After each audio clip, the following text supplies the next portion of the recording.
안녕하세요. 2016학년도 6월 모의평가 특별 생방송으로 인사드립니다. 오늘 진행을 맡은 EBS 전속교사 박보입니다. 네, 진로진학 영역의 이금수입니다. 네, 오늘 6월 모의평가가 있었습니다. 우리 수험생들 시험 보느라고 정말 애쓰셨습니다. 네. 미리 보는 수능이라는 말이 있을 정도로 6월 모의평가가 굉장히 중요한데요. 네, 그렇습니다. 시험을 잘 보는 것도 매우 중요하겠지만 수능 출제 기관이 평가원 주관 시험이었다는 것이 되게 중요한 내용인데요. 여기에 대한 분석을 철저하게 해보는 것이 중요하겠죠. 오늘 준비한 90분 동안의 생방송에서는 6월 평가원 모의평가의 출제 경향과 EBS 연계 분석을 해보겠고요. 2부에서는 수시 지원 전략까지 속 시원하게 함께 나눠보도록 하겠습니다. 네, 그래서 지금 EBS 수능 각 영역을 대표하는 선생님들이 모두 함께해 주셨습니다. 국어의 남국민 선생님, 그리고 수학의 심주석 선생님 나오셨습니다. 안녕하세요. 네, 안녕하세요. 여러분이 긴장된 마음으로 1교시 시험을 칠 때 그 옆에 서 있었습니다. 호평고등학교에 근무하고요. 그리고 올해는 EBS 전속교사로 근무하고 있습니다. 남국민입니다. 네, 안녕하세요. EBS에서 수학을 강의하고 있고 인천 하늘고등학교에서 3학년 담임으로서 수학을 지도하고 있는 심주석이라고 합니다. 반갑습니다. 네, 영어 영역에 윤현주 선생님 나와 계시고요. 과학탐구 영역에 여한종 선생님도 함께 자리하셨습니다. 인사 나누시죠. 안녕하세요. EBS 영어 영역 강의를 맡고 있는 이화여고 교사 저는 윤현주입니다. 네, 반갑습니다. EBS에서 생명과학을 강의하고 있고요. 하남고등학교에서 근무하고 있습니다. 여한중입니다. 반갑습니다. 네, 선생님들 나와주셔서 고맙습니다. 중동 호흡기 증후군이죠. 메르스 때문에 상당히 좀 나라가 좀 혼란스러운 그런 분위기인데, 그래도 우리 수험생들은 오늘 6월 평가원 모의평가를 좀 잘 봤던 걸로 생각이 됩니다. 수험장 분위기는 어땠는지, 또 평가원은 어떻게 시험을 출제했는지 먼저 알아보도록 하죠.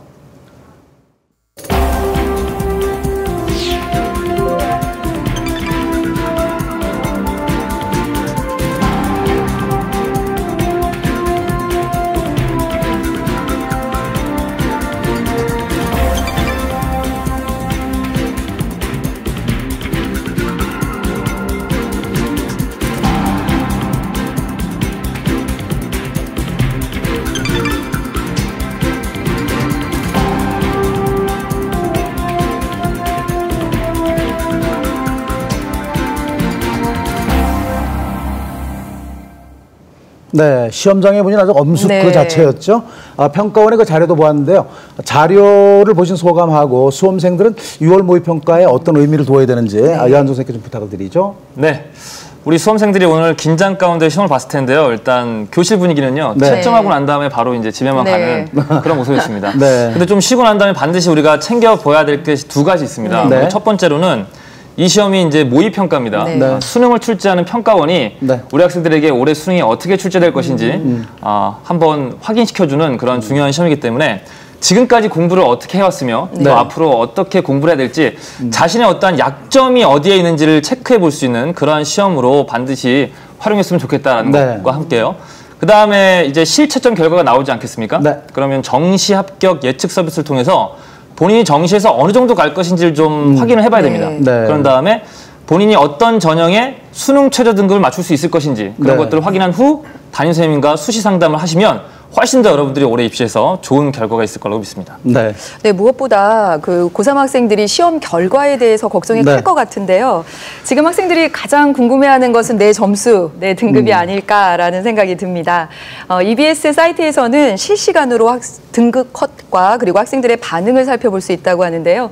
여한정 선생님께서 좀 살펴주시죠. 네, 우리 지금 생방송 아니겠습니까? 지금 현재 우리 학생들이 EBS 사이트 들어가시면 실시간 등급 컷을 확인할 수 있습니다. 한번 같이 화면을 보시면서 등급 컷을 확인해 보겠습니다. 자, 전체적으로 보시면 등급 컷을 보시면 올해 6월 모의평가가 작년 수능과 어떻게 달라지고 있는지, 난이도가 어떻게 출제되는지 우리 학생들도 좀 읽어볼 수가 있는데요. 국어는 A형, B형 모두 작년 수능에 비해서 쉽게 출제됐다는 것을 우리 학생들이 아마 읽을 수가 있을 겁니다. 수학 같은 경우는 특히 B형은요. 작년에 만점이 1등급 컷이었죠. 근데 이번에는 최상위권 학생들의 변별력을 위해서 어려운 문제들이 일부 출제가 되었고요. 나머지 문제들은 평이하게 출제가 되었습니다. 그래서 어느 정도 변별력이 있게끔 출제되었다는 것을 알 수가 있겠네요. 그 다음에 마지막으로 영어입니다. 네, 영어는 쉬운 수능 기조가 여전히 유지되고 있다. 라고 하는 것을 이러한 등급 컷으로 확인하시면 좋겠습니다. 자, 우리 학생들이 지금 어떠한 생각들을 가지고 있는지 한번 핫토크 살펴보도록 하겠습니다. 네, 뭐 진짜 망했다. 네, 국어 제발. 네, 이런 분위기들 많네요. 우리 학생들마다 어려운 그런 과목들이 있었던 것 같습니다. 화학도 어려웠다는 친구들 많았고요. 자, 또 하나 더 보겠습니다. B형 등급 컷 안 내려가나. 자, 우리 학생들의 그 고민과 애환을 그대로 읽을 수 있는 그러한 톡이 있습니다. 네, 생방송이 시작되기 전에 저도 한번 둘러봤거든요. 그랬더니 그 학생들의 반응이 아주 뜨거웠어요. 그런 상태인데 몇몇 학생들은 또 대단히 화가 많이 난 그런 경우도 봤습니다. 네, 아무래도 가채점 결과를 바탕으로 자신의 예상 등급 컷을 이제 결정 보고 나니까 아무래도 불안한 마음이 커졌을 거라는 생각이 듭니다. 그런데 뭐 6월 모의평가는 그 결과보다 이후에 분석하는 것이 훨씬 더 중요하기 때문에 이제 본격적으로 전체적인 난이도와 그리고 문제 수준이 어땠는지 과목별로 알아보도록 하겠습니다. 지난해 수능에서 국어가 굉장히 어려웠다라는 것은 뭐 다 알고 있는 사실인데요. 이번에는 난이도가 어땠나요, 선생님? 네, 항상 국어가 첫 번째 순서입니다.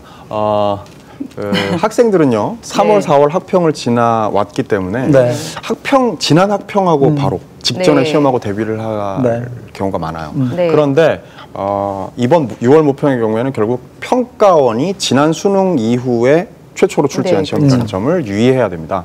즉 난이도를 측정하고 생각을 할 때 작년 수능을 기준으로 얘기를 해야 된다는 것이죠. 그랬을 때 이제 좀 전에 박범 선생님 말씀하셨던 것처럼 국어 B형이 작년에 불수능이라고 불렀던 그랬었습니다. 특히나 이제 독서 분야가 굉장히 어려웠거든요. 이제 난도의 차원에서 말씀드리자면 A, B형 공히 작년 수능에 비해서 쉬워졌다. 특히 이제 B형의 경우에는 대폭 쉬워졌다라고 말씀을 드릴 수 있을 거예요. 특히 이제 좀 전에 말씀드렸던 독서 분야에서 그렇게 난도가 낮아진 측면이 강합니다. 두 번째는요, 이제 EBS 연계에 관해서 또 말씀을 드려야 될 거예요.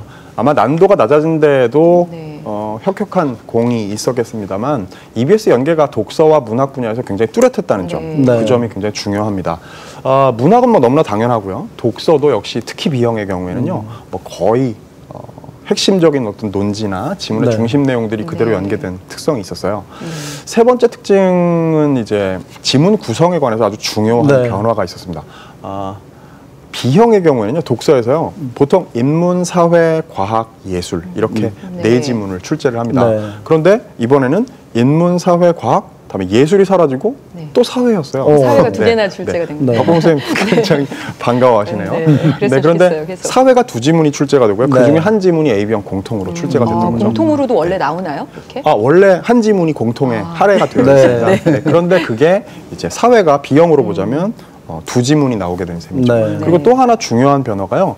문학에서 AB형 공통 세트가 이제까지 한 번도 그러지 않았었는데 AB형 공통 세트로 현대시 세트가 출제가 된 거예요. 근데 그건 굉장히 중요한 의미가 있는 것이 A형 학생들은요, 원래 단독 한 작품만 감상을 하고 문제를 풀게 됩니다. 그런데 공통 세트로 출제가 되면서 가, 나로 두 작품을 한꺼번에 풀었어야 되는. 어려웠겠네요.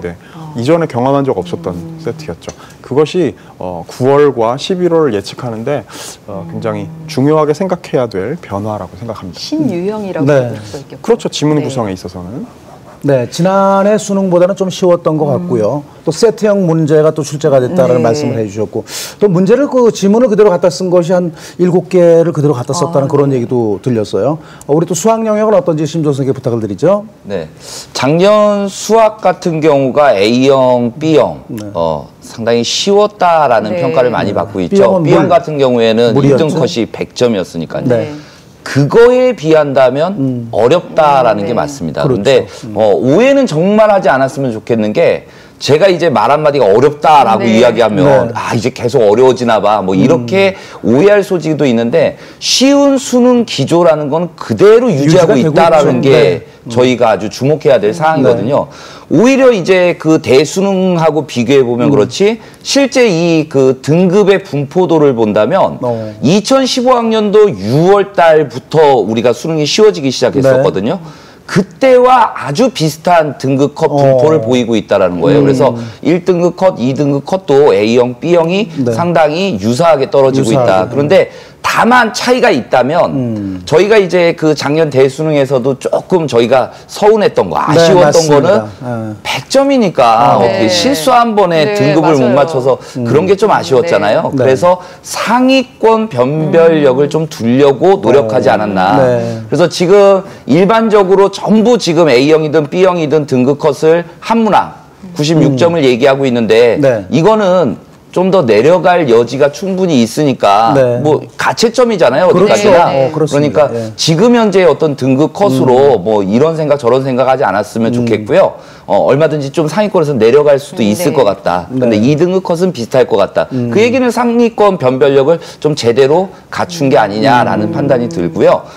그 다음에 또 한 가지 변화는 여태까지 2005학년도부터 바라보면 지금 수능의 스타일이 2005학년도부터 유지됐던 건데요. 과목은 변경이 됐지만 실생활 문제가 단 한 번도 빠진 적이 없었습니다. 그런데 이번에 A형, B형 공통적으로 실생활 문제가 빠졌습니다. 그런데 이런 걸 통해서도 야 이제 실생활 안 나오나 봐. 안 해도 돼. 이런 식으로 판단하면 절대 안 된다라는 거예요. 수학은 어찌됐든 상위권 변별력 한두 문항을 제외하고는 나머지 문항은 교육과정을 정말 충실하게 학교 수업에서도 또 EBS에서 이렇게 공부한 내용들로 해결할 수 있는 문항들이 출제되기 때문에 그런 문제 유형이라고 할지라도 안 나왔다고 안 하는 게 아니고 충분히 대비는 해야 된다는 점 좀 명심해 주셨으면 좋겠습니다. 사회적으로 봤을 때는 저희가 그 빈부의 격차를 이제 많이 생각을 하는데 저도 이렇게 문제를 오늘 한번 풀어봤더니 너무 그 난이도 격차가 큰 것 같아요.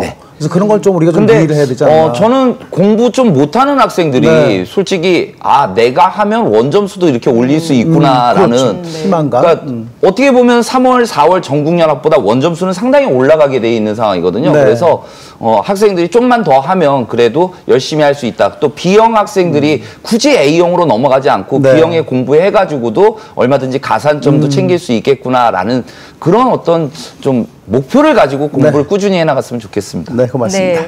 지난해 수능 기준으로는 어려웠지만 쉬운 수능의 기조가 유지되고 있고 변별력을 주기 위해서 변별력 확보한 것이다라는 말씀해 주셨고요.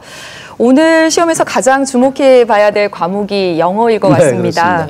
EBS 교재의 지문을 그대로 사용하지 않겠다라는 변화를 줄 것이다라는 예고가 있었죠. 그래서 전문가들 사이에서는 쉬워질 것이다 또는 어려워질 것이다 이런 의견이 분분했었는데요. 윤현주 선생님 어떤가요?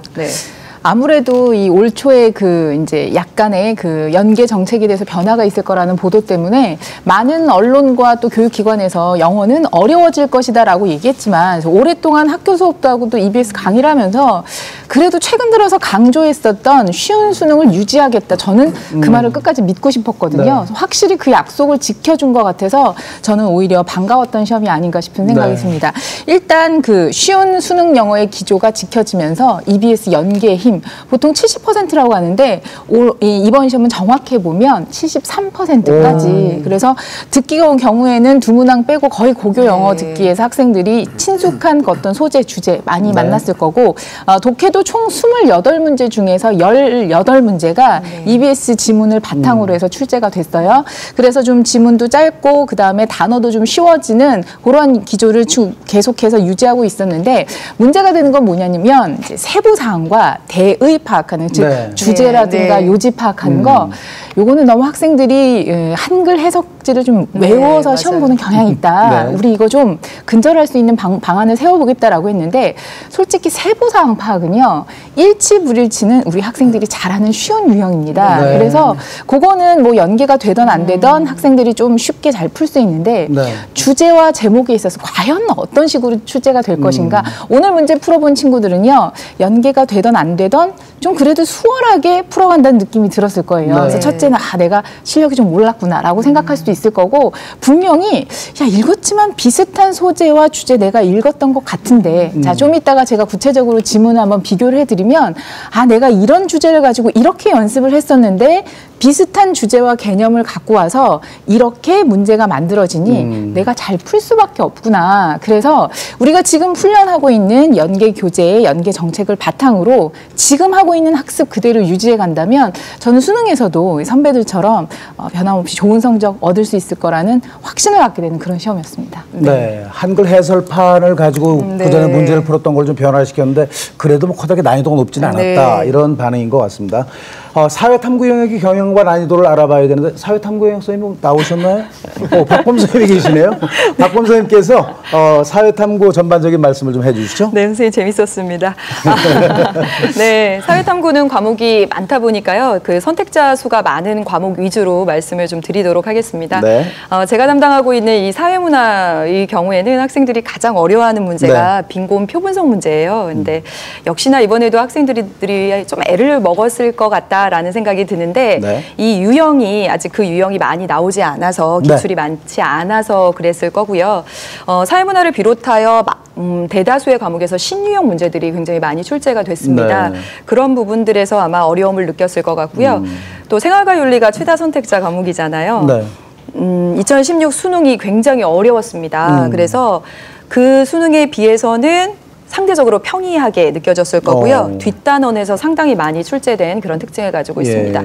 전체적으로는 참신한 소재 그리고 새로운 평가 요소를 가진 신유형들이 많아서 체감은 좀 전체적으로 사탐 전체적으로 네. 좀 어려웠을 것이라는 생각이 드는데 이 고난도 문제가 연계 네. 문제로 나오면서 이 연계 교재를 얼마나 잘 학습했느냐에 따라서 등급이 이렇게 갈리지 않았을까. 그래서 연계 교재 학습, 개념 학습 여전히 중요하다라는 말씀을 드립니다. 네. 체감 연계율이 꽤 높았다는 그런 말씀이신 네. 것 같고 또 신유형이라는 그런 단어가 머리에 떠오릅니다. 네. 또 평이했다라는 그런 말씀 떠오릅니다. 네.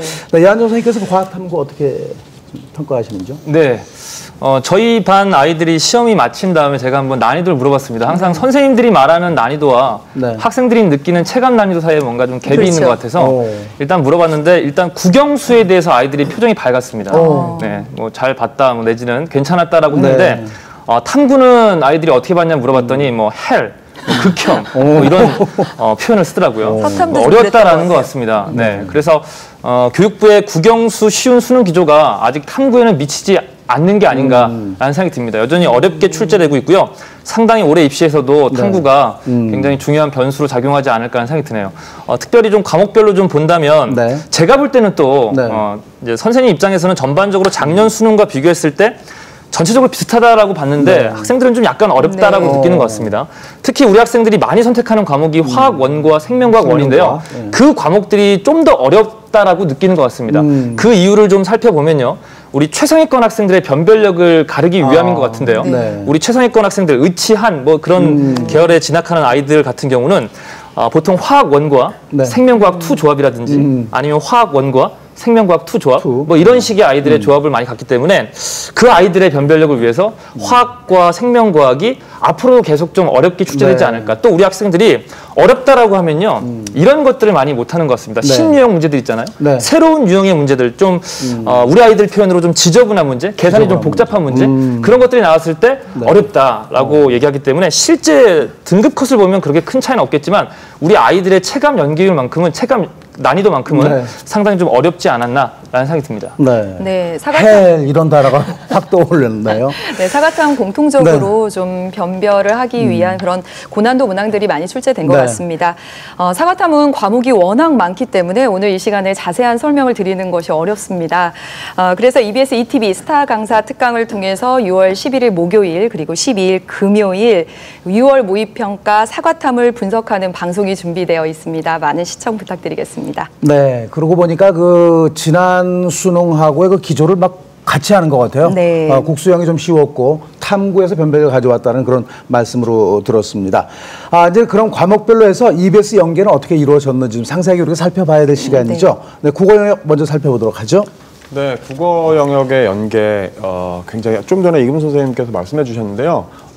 굉장히 가시적이고 뚜렷하고요. 네. 그랬습니다. 독서, 비문학은요. A형 공이 4개 지문 가운데 3개 지문이 네. 특히나 B형의 경우에는 직접적으로 연계된 내용들이었고요. 그다음 문학의 경우에는 이제 작품이 A형 공이 작품 수로 치자면 8작품씩이 나왔어요. 네. 그런데 그 중에서 이제 A형의 경우에는 6작품이 그리고 B형의 경우에는 그 중에 7작품이나 EBS에서 연계가 됐습니다.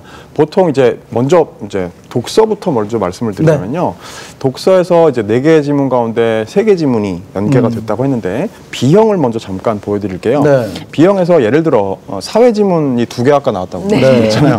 그 중에서 이제 한 지문인 현대의 개체화 현상에 관련된 지문이 있었습니다. 근데 여기 이제 두 학자, 울리 벡과 지그문트 바우만의 두 학자들의 견해를 대조한 그런 글이었어요. 근데 거기에서 바우만의 견해는 수능 특강에서 연계된 내용이 아니었지만 울리 벡의 경우에는요, 위험사회 개념은 물론이고요, 그 다음에 그것이 어떤 연대의 가능성이 있다. 그것이 개체화가 오히려 가지고 있는 긍정적인 가능성에 대한 진단.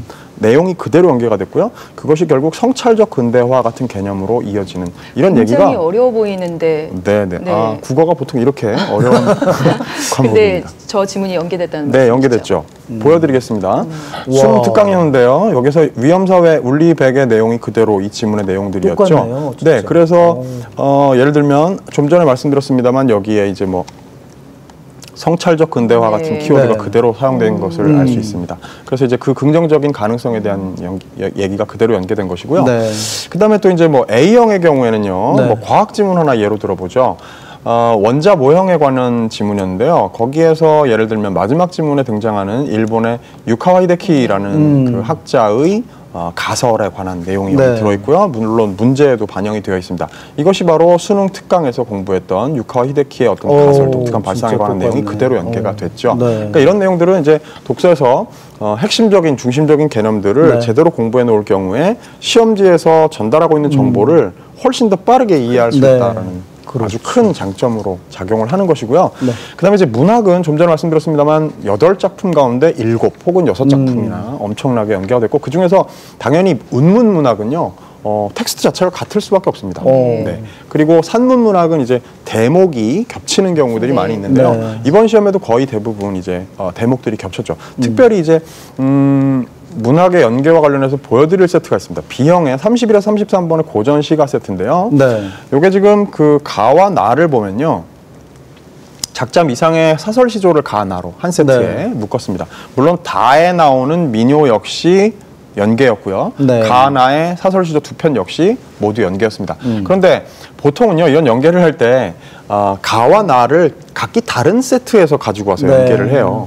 그런데 이번 경우에는 놀랍게도 이 B형의 경우에는 여기 지금 인터넷 수능에 보시면요, 여기 나와 다 작품이 좀 전에 보셨던 가, 나 작품입니다. 즉 인터넷 수능 문학의 세트 중에서 동일 세트의 두 작품을 동일 세트로 연계하는 사상 초유의 이런 연계까지 선보이고 있다는 것이죠. 대단하다. 따라서 굉장히 그 연계 혜택을 많이 볼 수 있었던, 체계적으로 철저하게 공부한 학생들은 굉장히 큰 이득을 본 그런 시험이었습니다.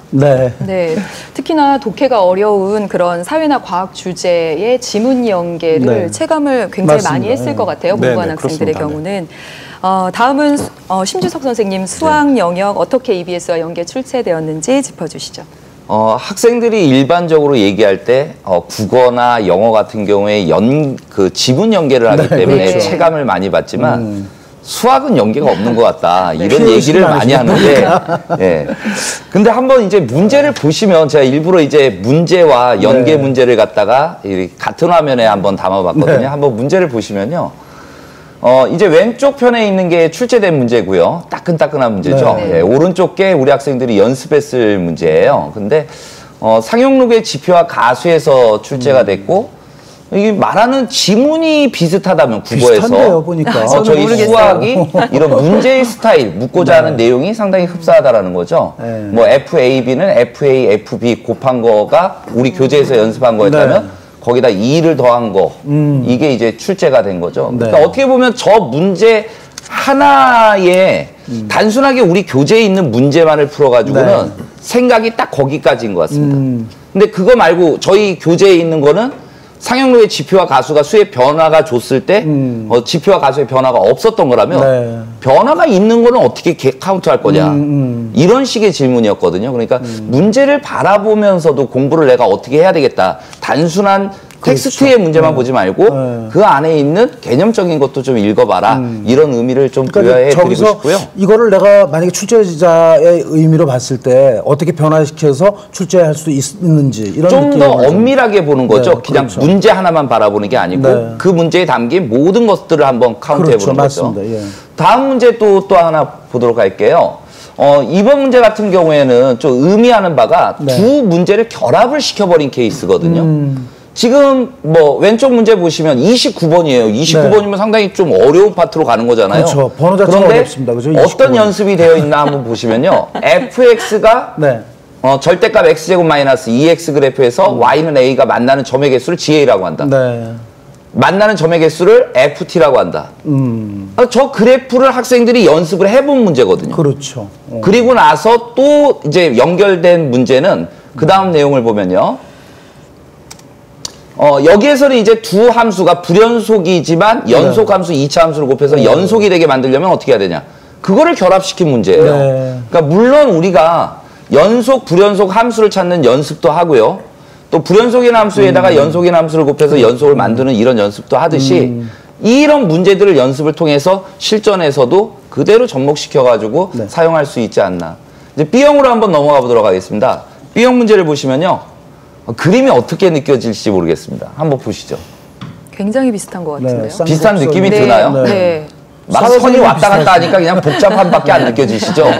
그런데 참고로 아셔야 될 게 우리는 이제 학생들은 수학 공부를 많이 한 친구들이고 네. 수학 선생님들도 많이 아는 사람이고 나머지 분들이 수학을 공부한 지 오래됐으니까 저건 곡선과 선이 결합돼 있어 이렇게만 보이시겠지만 네. 저거는 이제 쌍곡선에서 그렇죠. 우리가 이제 정의를 성질을 이용하고 있는 거거든요. 쌍곡선 위의 점에서는 거리의 차가 항상 일정하고 맞습니다. 그게 네. 주축의 길이와 같게 된다는 사실을 통해서 어떤 값을 계산하는 문제로 네. 그대로 이용하고 있는데 이것도 객관식 19번 정도 문제면 4점짜리 좀 어려운 쪽에서 그러네요. 연계를 네. 하고 있다는 네. 걸 볼 수가 있었고요. 그다음 B형에서 이 문제는 연계 문제가 아닌데 제가 학생들한테 네. 좀 강조하고 싶어서 문제를 갖고 왔습니다. 네. B형 학생들 오늘 가장 힘들었을 문제인데 30번 문제입니다. 근데 이 문제도 상당히 복합적으로 지금 네. 출제가 되고 있다는 얘기예요. 네. 작년 같은 경우에는 이제 미분만 할 줄 알면 되는 거였는데 근데 여기서 이제 미분도 알아야 되고 적분도 알아야 되고 지수함수까지 그러니까 총망라해서 어떻게 보면 여태까지 고등학교 3년 동안 공부 잘했으니까 그걸 다 망라해서 네. 한번 이 문제 한번 도전해 볼래? 맞습니다. 그리고 이 문제가 상당히 지금 30번 같은 경우도 함수를 딱 주는 게 아니고 조건을 만족시키는 함수를 찾아야 되는 거거든요. 네. 그런 연습을 대비하는 게 100점으로 가는 그런 연습이 되지 않을까라고 해서 한번 준비를 해봤습니다. 어렵다고 포기하는 게 아니고 자꾸 노력하다 보면 훨씬 쉬운 길이 보이는 거고 네. 자꾸 어려운 것만 하는 게 아니고 기본에 더 충실해하고 맞습니다. 이런 문제들도 연습하면서 그 안에서도 얼마든지 고난도를 연습해 나갈 수 있다는 점을 좀 명심해 주셨으면 네. 좋겠습니다. 작년 같은 경우에도 지도를 할 때 그랬어요. 네. 2개 정도만 틀리면 괜찮다라고 말씀을 네. 하셨는데 2개 틀려서 3등급이 돼버렸거든요. 그렇죠, 그러니까 이제 항상 심주혁 선생님도 강조를 많이 하시지만 쉬운 수능에서는 100점을 지향을 해야 됩니다. 네. 담한다는 생각을 가지고 한 문제도 놓칠 수 없다는 그런 단호한 마음을 가져야 되겠다는 말씀을 드립니다. 그리고 영역으로 이제 넘어가 보죠. 윤현주 선생님. 영어 같은 경우에는 더 치열하죠. 네. 쉬운 수능에서 정말 이 자칫 한두 문제는 거의 하나 틀리면 1등급, 뭐 한 2개 정도 틀리면 한 2등급 이런 정도로 아주 좀 수월함이 또 가져오는 큰 여파도 있더라고요. 네. 그래서 저는 이번 영어 시험은요. 학생들이 이제 뭐 오답 노트 어떻게 해요라고 할 텐데 영어는요. 이런 식으로 한번 정리를 해보셨으면 좋겠습니다. 좀 시간이 걸리더라도 제가 몇 개 짚어드리는 그리고 연계되었다는 지문을 교재하고 이번 시험하고 한번 비교를 해보세요. 네. 그러면 연계 방식이 어떤 것이고 최근에 올해부터 적용되는 방식이 어떤 건지 그래야 준비가 될 테니까 일단 기본적으로 39번 오늘 여러분 문장을 넣으십시오 봤을 텐데요. 요거는 여러분들이 인터넷 수능에서 아마 순서 파악으로 푸셨을 겁니다. 네. 근데 순서나 문장 넣는 거나 비슷한 논리 구조를 파악하는 건데요. 이 지문은요. 연계 교재하고 100% 똑같은데 첫째 줄에 보면 extensive라는 단어가 나오는데 요것만 amply라는 단어로 바뀌어 있어요. 연계 교재는 좀 어려운 단어. 그러니까 쉬운 단어 딱 한 단어 바꾸고 똑같은 지문을 가지고 순서가 아니라 문장 넣기 요거 같은 지문을 같은 맥락에서 활용하고 있으니까 아, 기본적인 연계가 이거구나. 그런데 36번 가보도록 하겠습니다. 네. 36번에서는 순서를 잡으십시오인데요. 요거는 여러분 연계 교재에 있는 지문을 한번 꼭 보셨으면 좋겠습니다. 요거는 보면은요. 선생님 처음에 나오는 문장하고 우리 연계 교재에 있는 지문하고 좀 다른데요? 라는 걸 느끼실 텐데 자 연계 교재에서는 연결어를 넣는 거였는데 순서를 바꾸면서 순서 문제로 바꾸면서 이 문제에 맞도록 주어진 문장을 조금 빼기도 하고 표현을 바꾸기도 약간의 가공이 들어가더라고요. 네. 그건 작년에도 있었던 방법입니다. 그래서 그대로 갖고 오기도 하지만 문제의 필요에 따라서 조금씩 첨삭하는. 그러니까 아까 어떤 친구처럼 선생님 지문 내용 외우니까 통하던데요. 우연히 통했겠죠. 수능까지는 절대 통하지 않습니다. 그리고 네. 가장 주목하셔야 할 게 바로 23번 문제입니다.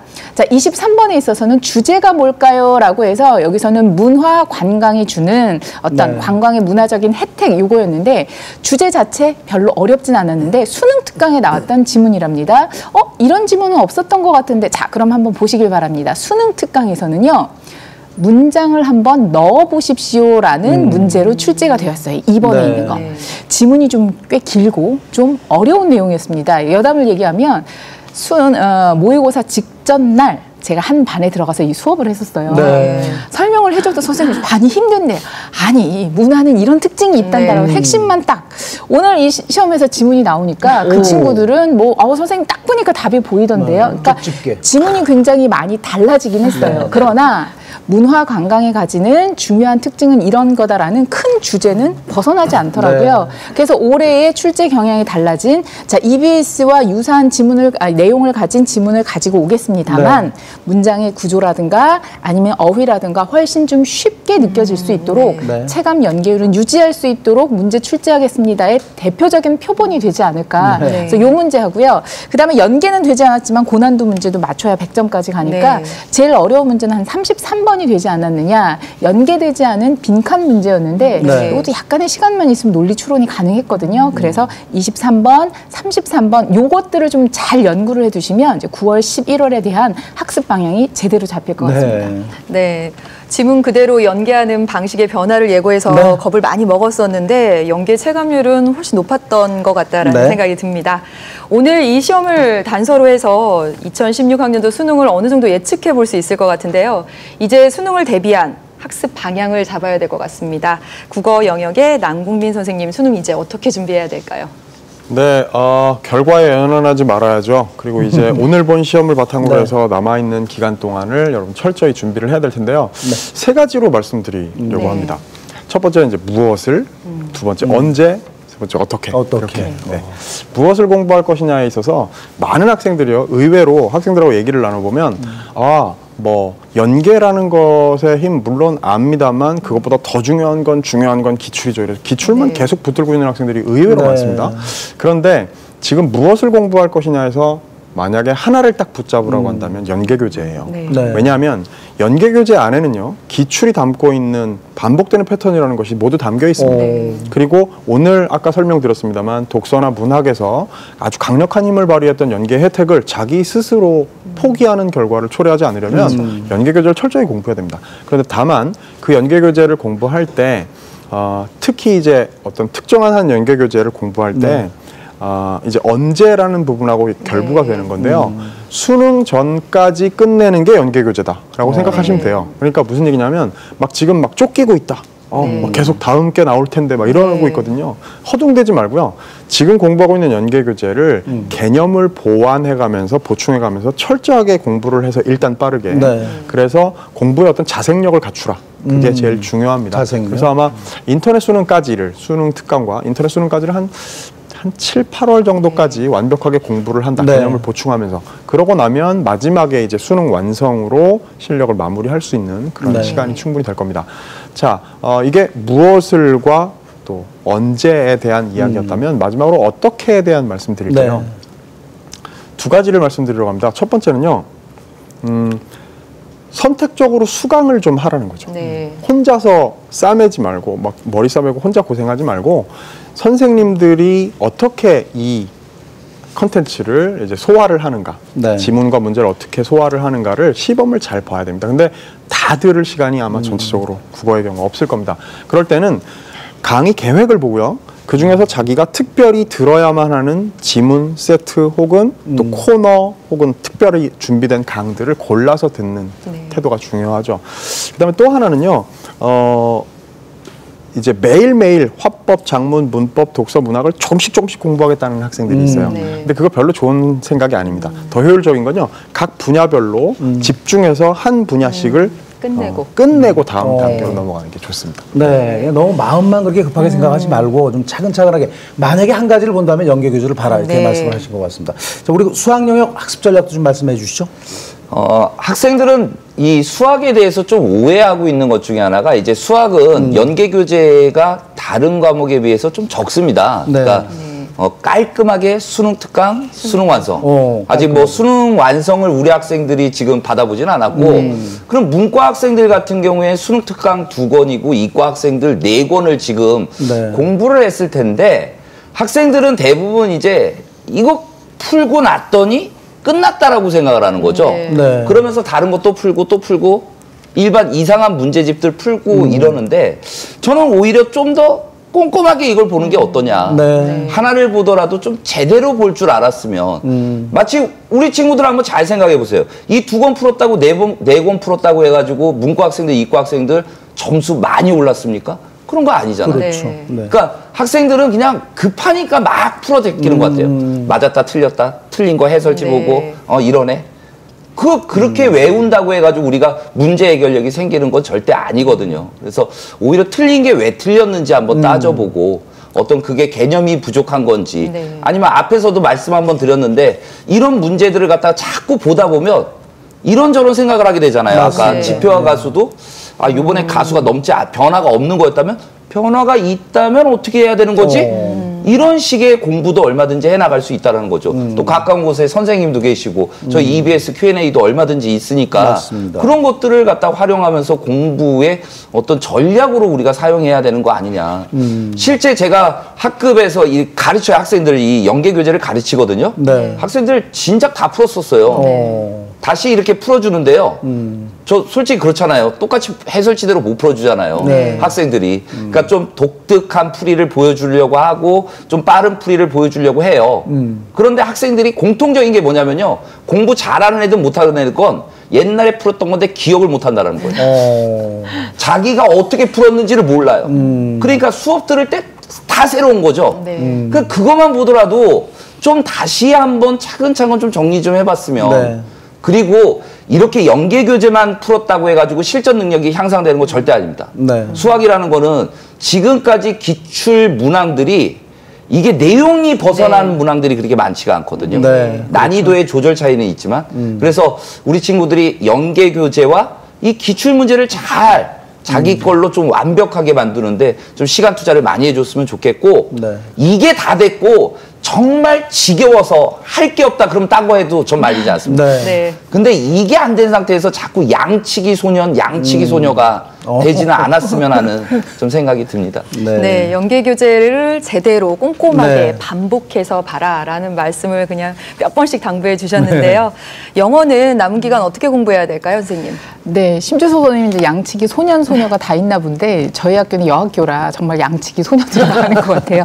일단 이번 시험에서 제가 확실하게 느낀 것은 EBS 연계 교재만을 통해서라도 약간 출제 방향이 변화한다더라도 충분히 다 우리가 수능을 대비할 수 있구나 이걸 알 수 있거든요. 예를 들면 영어는 출제 유형이라든가 시험지 구성 다 정해져 있어요. 더 이상 어떤 새로운 신유형이라든가 이런 거에 대해서는 걱정 안 하셔도 되니까 게다가 연계 교재에서 거의 70% 넘게 연계가 되고 있으니 무엇을 공부한다? 일단 연계 교재에 올인한다라는 것은 뭐 두말할 나위가 없고요. 그 다음에 또 하나는 이번에 연계의 내용을 한번 봐보십시오. 그러니까 문제가 됐던 게 뭐냐면 주제 문제를 요지로 주제 문제를 제목으로 이렇게 비슷한 유형으로 바꾸니까 학생들이 자꾸 암기 쪽으로 가는 것 같다라고 해서 이번에 확실히 보시면요. 그 영역이 완전히 넘나들어요. 연결사가 어법 문제가 되기도 하고 순서였는데 주제를 바꾸기도 하고 그렇다면 뭐냐면 EBS의 많은 지문을 가지고 좀 더 깊이 있게 다양한 사고력의 훈련이 필요하다. 이런 방향을 잡을 때는 학교 수업이나 강의가 큰 도움이 될 수 있을 것 같습니다. 학생들 양치기가 가능한 이유는요. 그냥 문제만 풀고 넘어가요. 그러니 일회성으로 지나가고 지나가니까 더 깊이 있게 향상이 안 된단 말입니다. 하지만 주어진 교재 문제를 풀면서 유형에 대한 연습을 해요. 하지만 다시 그 지문을 보면서 주제가 뭘까, 흐름이 뭘까라고 생각하면 연계에 대한 대비도 되지만 독해에 대한 깊이 있는 훈련도 됩니다. 중요한 건 우리 70% 혹은 75%에만 만족할 수가 없어요. 100%까지 가야 1등급의 만점까지 있을 수 있는데 주어진 시간과 환경에서 비연계의 20, 30%를 딴 데서 공부할 수 있는 시간도 능력도 힘들어요. 그렇다면 주어진 지문을 어떻게 좀 잘 요리할 수 있느냐, 다양한 각도에서 깊이 있게 좀 볼 수 있느냐라고 한다면 지금부터 저는 9월까지는 양으로 밀어붙이기보다는 주어진 연계 교재 안에서 충분히 이해하고 소화하면서 그러려면 적어도 서너 번 이상은 반복해서 봐야 한다고 생각합니다. 그 이후에 이제 학습 방향이 이건 또 그때그때 선생님들이 제시를 해줄 거예요. 네. 그러니까 한 번에 한 걸음씩. 이번 시험에서는 연계가 이렇고 달라진 연계 유형이 이러니 내가 이 학습 방법을 믿고 따라가면 되겠구나. 이 방향을 잡으셨다면요. 저는 9월을 거쳐서 11월에는 분명히 만점 가능하겠죠. 네, 선생님께서 상세하게 말씀을 해주셨습니다. 출제자의 의도 파악을 좀 충분하게 해야 될 것 같고요. 또 양적인 그런 공부보다는 질적인 공부로 해서 사고력 깊은 그런 그 연계 분석을 좀 봐야 될 것 같아요. 그래서 6월달 우리 시험 봤지만 그냥 넘기지 말고 철저하게 분석을 해서 수능을 대비하는 그런 지혜를 여러분들이 발휘하셔야 되겠습니다. 네, 무엇보다 공통적인 것 같아요. 네. 뭐 국영수뿐만 아니라 사과탐 모두 공통적으로 이 연계 교재를 반복해서 분석하면서 보는 연습들이 많이 필요할 것 같고요. 또 학생들에게 필요한 것이 마인드 컨트롤이 아닐까 맞습니다. 이런 생각이 듭니다. 그것만큼 중요한 게 없는데요. 이 학생들의 그 마인드 컨트롤을 하기 위한 어떤 응원의 메시지 야호한정 선생님이 좀 해주시죠. 예, 저에게도 순서가 오네요. 네. 뿌리 깊은 나무는 태풍에도 흔들리지 않습니다. 우리 학생들 뿌리가 뭘까요? 공부의 기본은 개념인 것 같습니다. 국어, 영어, 수학 탐구할 것 없이 여러분들 개념 공부에 좀 더 시간을 많이 투자하시면 올해 수능에서 좀 더 좋은 결과가 있지 않을까 하는 생각이 듭니다. 너무 조급해하지 마시고요. 아까 구원 선생님이 좋은 얘기 해주셨는데 꼭 우리 학생들이 수능 완성 나오면 수능 완성을 봐야 될 것 같다는 생각 하시는데 수능 전까지만 보시면 됩니다. 조급해하지 마시고요. 개념이 안 돼 있다면 수능 개념이든 수능 특강이든 동일한 개념이기 때문에 어느 걸 들어도 상관없고요. 여러분의 어떤 중심이 어디에 있는가, 여러분의 뿌리가 더욱더 깊이 내릴 수 있도록 그렇게 준비해 주시면 좋을 것 같습니다. 네. 남궁민 선생님. 네. 그냥 열심히 최선을 다해서 강의를 준비해서 강의를 찍고 여러분들 기다리겠다. 전 선생님들이 다 공이 여러분들에게 드릴 수 있는 가장 진심이 담긴 훌륭한 응원의 멘트가 아닐까 싶습니다. 심지 선생님 독설 한마디 해주세요. 저는 학생들한테 하는 얘기가 그러니까 변명되지 마라. 그다음에 울지 마라. 그러니까 눈물로 때우려고 하는 학생들이 많다고요. 그러니까 어찌됐든 여러분들이 최선을 다한다고 준비하고 본 시험입니다. 거기에서 잘된 게 무엇이고 또 잘못된 게 무엇인지를 좀 철저하게 좀 파악을 해보고 자기 반성을 통해서 자기 반성이 있어야지 발전이 있는 거다라는 생각이 들거든요. 그런 반성의 시간을 꼭 한번 가져보시기 바랍니다. 네, 이렇게 이야기를 나누다 보니 1부 마칠 시간이 되었습니다. 여기 모이신 선생님들 시험 끝나자마자 분석하시느라 정말 애쓰셨습니다. 2부에서는 내신과 모의고사 성적을 기준으로 해서 수시 지원 전략 어떻게 세워야 할지 EBS 입시 전문가 선생님들 모시고 이야기 나눈 시간 갖도록 하겠습니다. EBS가 오는 토요일 개최할 예정이었던 6월 입시 설명회가 안타깝게도 취소가 됐습니다. 메르스 확산을 막고 수험생 건강을 생각해서 내린 결정입니다. 양해 바라고요. 대신 EBS ETV와 플러스원 온라인 생방송을 실시합니다. 같은 날 6일 오후 2시 20분 3시간 10분 동안 생방송으로 입시설명회를 방송하오니까 시청 바라겠습니다. 자, 잠시 후 2부에서 뵙겠습니다. 시청자 여러분 모두 고정해 주시고요. 감사합니다.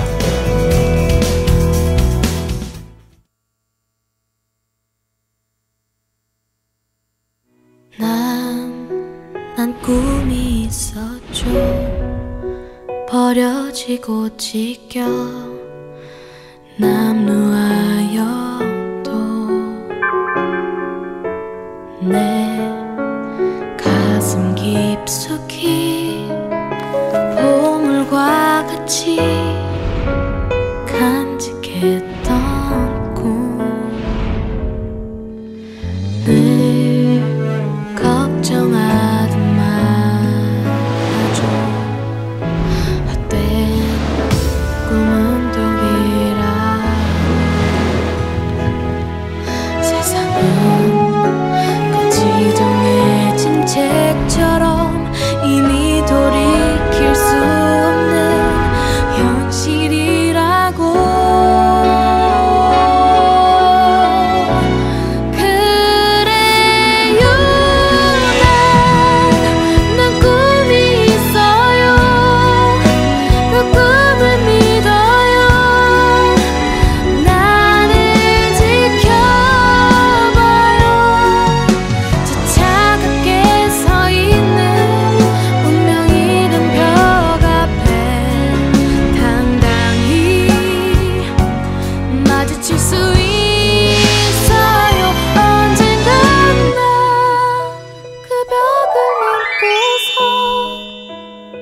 하늘을 높이 나를 수 있어요. 그래요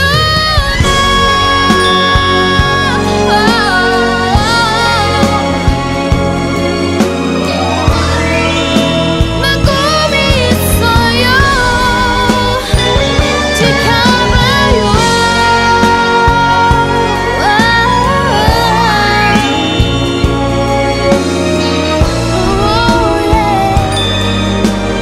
강당이 마주칠 수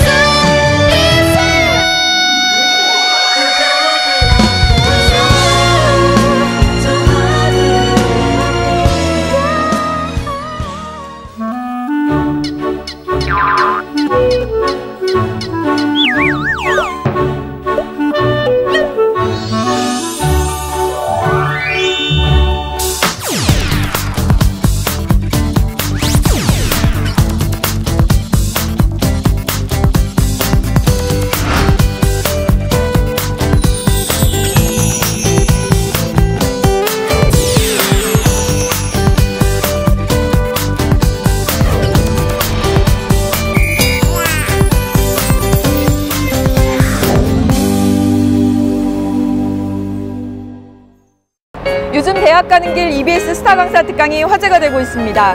칠판 수업보다 훨씬 재밌고 교실을 벗어나 신개념 테마 특강을 표방한 EBS 스타 강사 특강. 그 현장으로 가보시죠.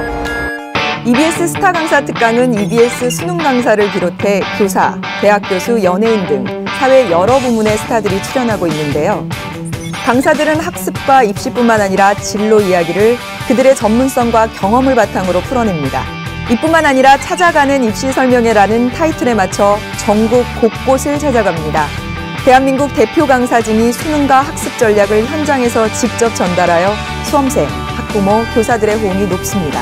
나에게 성공할 수 있는 그런 터닝 포인트가 될 수도 있겠구나, 그런 생각을 이번 기회를 통해서 가질 수 있었던 것 같아요. 스타 강사 특강 화이팅! 수험생 여러분, EBS와 함께하세요. 대학 가는 길 EBS 스타 강사 특강은 수험생을 위한 진로 진학 가이드는 물론 진정한 멘토링 프로그램으로 자리매김하고 있습니다. 지금까지 EBS 스페이스 공감에서 박봄이었습니다.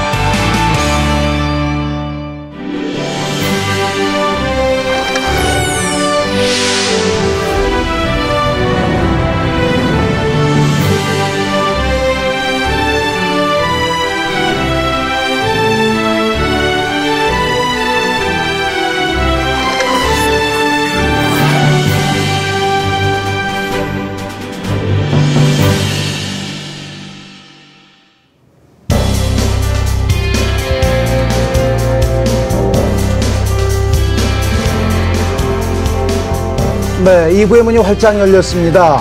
채널 고정해주신 모든 분들께 감사의 말씀 드리고요. 2부 수시 성공 전략에서 함께해 주실 EBS 입시 전문가를 소개하도록 하겠습니다. 두 분의 공통적인 특징은요, EBS 진학 상담위원이시고요. EBS 지역 고교 방문 설명회를 함께 다니셨습니다. 현재 고3 담임이시라는 것도 공통 특징이라고 볼 수 있겠습니다. 대원고등학교 최경석 선생님 나와주셨고요. 1부에서 2부까지 함께 해주시고 계신 하남고 여한종 선생님도 나와 계십니다. 인사하시죠. 안녕하세요. EBS 입시 설명회 대표 강사이자 현재 EBS 동아시아사 강의를 맡고 있습니다. 최경석입니다. 네, 또 뵙겠습니다. 대한민국 고3 담임 여한중입니다. 네, 그리고 수학 영역 전속교사이신 최현진 선생님과 EBS 수능기획위원 안지영님 나오셨습니다. 안녕하세요. 네, 안녕하세요. 수험생 여러분 정말 오늘 고생 많으셨습니다. 조금 힘들겠지만 6월 모평을 되돌아보고 이제 수시 전략을 좀 세워야 될 때가 아닌가 싶습니다. 저는 최은진입니다. 안녕하세요. 저는 EBS에서 수능 강의 기획을 담당하고 있는 안지영이라고 합니다. 반갑습니다. 네, 두 분 반갑습니다. 지금 현재 학생들은 무엇을 가장 궁금하게 생각할까? 저희가 궁금한데요. 수시 모집 6회 지원 카드를 또 어떻게 사용할 것인가? 이런 게 궁금할 것 같아요. 학생들의 궁금증을 모아봤는데 영상을 함께 보시도록 하시죠. 지금 수시를 지원하려고 하는데 수능 최저 등급 이런 게 많이 필요 없는 전형이 많다 그래서 그러면 그 외에 무엇을 준비해야 될지 좀 궁금합니다. 제가 내신이 2점대 후반 정도인데 그 학생부 교과 전형은 각 학교의 최상위권 학생들이 지원한 것으로 알고 있습니다. 근데 제 내신으로 학생부 교과 전형을 지원하는 것은 너무 위험할까요? 제가 학생부 종합전형으로 간호학과를 가려고 하는데 동아리 활동은 다양하게 꾸준히 해왔어요. 근데 봉사활동은 3년 동안 꾸준히 한 게 없어가지고 그런데 제가 학생부 종합전형으로 가능할까요? 모의고사보다 내신이 많이 잘 나옵니다. 그래서 제가 수능을 아예 포기하고 내신으로만 대학을 간다면 많이 위험할까요? 제가 논술 전형을 준비하고 있는데 목표로 하는 대학교가 수능 최저가 2개 4입니다. 그런데 제가 6월 모평에서 그 수능 시절을 맞춘다면 그 2과목에만 열중해도 괜찮을까요? 저는 문과인데요. 내신이 3점대 초반 정도예요. 6월 모의평가가 잘 나온다면 인서울을 하기 위해서 수시가 좋을까요? 정시가 좋을까요? 저는 원래 내신보다 모의고사나 수능 성적이 더 잘 나오는 학생인데 만약에 6월 모평이 잘 안 나온다면 그대로 정시를 지원하는 게 좋을까요? 안 좋을까요? 네, 학생들이 갖고 네. 있는 조건들이 천차만별인 것 다르죠? 같아요. 네. 네. 그래서 6월 모의평가 이후에 이 개별 상황에 맞춰서 전략을 세우는 것이 무엇보다 중요할 것 같다라는 생각이 드는데요. 네, 역시 그 학생들은 예상대로 개개인의 상황이 상당히 좀 다르다. 네. 그리고 네. 그 선택의 폭도 넓다라고 보여지지만 좀 좁힐 필요가 있습니다. 바로 내신과 그리고 수능 두 가지 형태 속에서 어떻게 적절한 이 비율을 좀 따져서 선택을 할 것인가에 대한 부분으로 나눠볼 수 있을 것 같습니다. 네, 방송 함께하고 있는 우리 친구들도 비슷한 고민을 할 것 같은데 선생님은 벌써부터 빨리 이런 고민을 좀 해결해 주어야겠다는 생각이 들어서 또 마음이 급해집니다. 네, 학생들의 고민을 한 명 한 명 다 이렇게 해결해주고 이제 수시 지원 전략을 알려주면 좋겠지만 그렇게 하면 밤을 새워도 모자라겠죠. 네. 그래서 말씀인데요. 몇 개 유형으로 좀 나눠서 보는 것도 괜찮을 것 같습니다. 이하원 선생님 방법이 없을까요? 예, 말씀드린 대로 4개 정도의 케이스를 가지고 저희들이 이 시간 한번 얘기를 나눠볼까 합니다. 자, 준비된 화면을 잠깐 보시겠습니다. 첫 번째 케이스는 굉장히 부러운 친구들이죠. 내신도 좋고 수능도 우수한 우리 6월 모의평가를 얘기하면 되겠네요.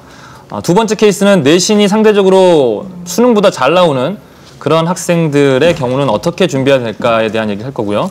세 번째 케이스입니다. 3번 유형은 내신에 비해서 수능이 오히려 잘 나오는 친구. 아까 그 질문한 친구도 있었죠. 수능이 모의고사가 잘 나왔을 때 정시만 올인하면 될까요? 라는 질문에 대한 답이 될 것 같고요. 네 번째 유형은 이 친구들한테 우리의 도움이 많이 필요할 것 같은데요. 내신과 수능이 모두 잘 안 나오는 학생들 방법이 뭐가 있을까? 그런 것들을 우리가 함께 얘기 나누는 시간을 갖도록 하겠습니다. 내신도 좋고 모의평가 점수도 좋은 학생들에게 무슨 전략이 필요할까 이런 생각을 할 수도 있겠지만 이 학생들은 모든 전형의 문을 다 두드릴 수 있잖아요. 그렇기 때문에 더더욱 전략을 짜는 것이 중요할 것 같다라는 생각이 드는데요. 최강 선생님. 네, 이 학생들은 무엇보다도 최상위권을 노리는 학생들입니다. 따라서 수시와 정시 모두 이 학생들은 뚜렷하게 소신 지원을 할 것인데요. 저는 일반계 고등학교의 좀 상황으로 돌아가서 말씀을 드리고 싶습니다. 내신을 1.5 기준으로 한번 좀 잡아보고 싶어요. 네, 자, 이 1.5 기준으로 했을 때 그 이상이라고 한다면 당연히 최상위권 대학에서의 종합전형을 좀 준비를 할 것 같고요. 만약에 그것보다 좀 떨어진다라고 한다면 한편에서는 논술을 이제 동시에 준비와 대비를 해야 되는 상황이라고 저는 그렇게 보고 싶습니다. 또 하나 여기서 좀 전략적으로 좀 접근할 필요가 있을 것 같은데요. 세 가지입니다. 학생부, 논술, 정시 세 가지에 대해서 내신도 좋고 수능도 좋다. 그렇다고 한다면 지금부터 내가 어떤 것부터 무엇부터 할 것인가에 대해서 명확한 우선순위를 좀 정했으면 좋겠다는 생각이 좀 듭니다. 네, 수시 정시를 더 못 노릴 수 있는 아주 뭐랄까 부러운 그런 수험생이라고 볼 수 있겠습니다. 재수는 안 하겠죠? 당연히 안 해야죠. 네, 수시 전형으로 봤을 때 그 학생부 종합 전형하고 논술 전형을 이렇게 추천을 해주셨는데 저희가 그 가지고 있는 서울 진학지도 협의회 그 자료에 보면은요 1에서 1.5등급 정도 내신을 가지고 있는 학생들이 그 인문계하고 자연계 모두 다 학생부 종합 전형의 지원율이 높다는 겁니다. 인문계가 61.7%고 자연계가 57.3%입니다. 합격률도 인문계가 71.3, 자연계가 72%. 그다음에 이제 1.5에서 2등급 정도의 학생들인데 이 학생들은 논술 지원율이 많이 높아요. 그렇지만 실제 합격률은 학생부 종합 전형에서 합격률이 높다는 것도 우리가 좀 참고해야 될 것 같습니다. 이하원 선생님 어떤 생각이십니까? 네, 우리 이 친구들 중에서 이제 모의고사 성적을 가지고 어떻게 대처하면 좋을지를 한번 생각해 보겠습니다. 아주 월등한 친구들, 그 4개 영역 100분위가 99, 98 이 정도 되는 그런 아이들 같은 경우는 정시에서도 충분히 경쟁력이 있습니다. 물론 이 점수라고 하는 것이 완벽하진 않습니다. 지금 네. 6월 모의평가 점수가 실제 수능에 반영되는 경우는 한 20% 미만이라고 하니까 굉장히 점수는 요동을 칠 테지만 일단 중요한 것은 최상위권 학생들은 별로 변화가 없습니다. 네. N수생들이 들어오고 반수생이 들어오더라도 그 최상위권 학생들은 거의 그 자리를 지킨다고 볼 수 있겠는데요. 조금 밑에 학생들, 예를 들자면 100분위가 96 커트라인, 1등급 커트라인에 있는 친구들 같은 경우는요. 만약에 이 친구들이 인문계 기준으로 정시 지원을 한다면 중앙대학교 경영 내지는 경희대학교 사회과학부 정도도 네. 쉽지 않습니다. 네. 그렇기 때문에 이런 친구들 같은 경우에는 그냥 무조건 정시로 준비하는 것은 오히려 위험하고요. 네. 아까 사회자님께서 말씀하셨던 것처럼 학생부 종합전형이 종합전형 중에서도 종합전형 전체 정원 중에 우리 상위 11개 대학 있지 않습니까? 그 네. 대학의 32%가 학생부 종합전형을 차지하고 있습니다. 네. 그 대학들이 그렇게 많은 인원을 뽑는다는 것은 우리 그런 우수한 학생들을 모집하겠다라는 그런 얘기가 담겨있기 때문에 학생부 종합전형을 철저하게 준비하는 것이 좋은 전략이 될 수 있을 것 같습니다. 저는 이 학생들은 또 특히나 성적이 다 좋으니까 이렇게 구체적인 지원 대학을 딱 결정하고 전략을 짜는 것이 중요할 것 같거든요.